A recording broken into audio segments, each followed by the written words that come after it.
ფრაქცია ბათუმის მომავლისთვის განცხადებას რეგიონული განვითარებისა და ინფრასტრუქტურის სამინისტროში გამოეხმაურნენ. მინისტრის მოადგილი შოთა მურღულიას განცხადებით ბათუმის სტადიონის პროექტთან სამინისტრო შეხება არასდროს ჰქონია, რაც შეხება ჭოროხის ხიდს, მისი თქმით მსოფლიო ბანკთან დაფინანსებასთან დაკავშირებით შეთანხმება მიღწეულია და მშენებლობა სპეციალური სამუშაოების შემდეგ დაიწყება.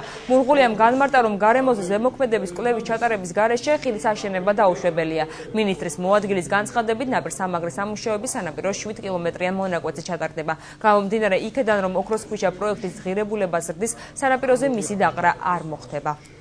ბათუმის სტადიონთან დაკავშირებული პროექტთან არც არასდროს არ ქონია ამ სამინისტროს შეხება ამ პროექტთან და არც ეხლა არ აქვს. და გონიოს ხიდი ეთყობა ინფორმაცია არ აქვს ამ ადამიანებს ჩვეულებრივად გეგმაში არის კეთდება, ანუ ეს ნიშნავს, რომ ჯერ იქ უნდა ჩატარდეს კვლევები. ეხლა ვინმეს თუ გონია, რომ ის უნიკალურ ადგილას გარემოზე ზემოქმედების ანალიზის გარეშე იქ რაიმე სამუშაო დაიწყება, ძალიან ცდება. რაც შეეხება მესამე პროექტს, რასთან ჰქონდათ საუბარი ოქროს ქვიშები, ზუსტად 7 კილომეტრზე იყო საუბარი და 7 კილომეტრი გამაგრდება, მაგრამ არა ოქროს ქვიშები. თამარის დასახლების მცხოვრებლები ბათუმის ნავთობტერმინალს უპირისპირდებიან.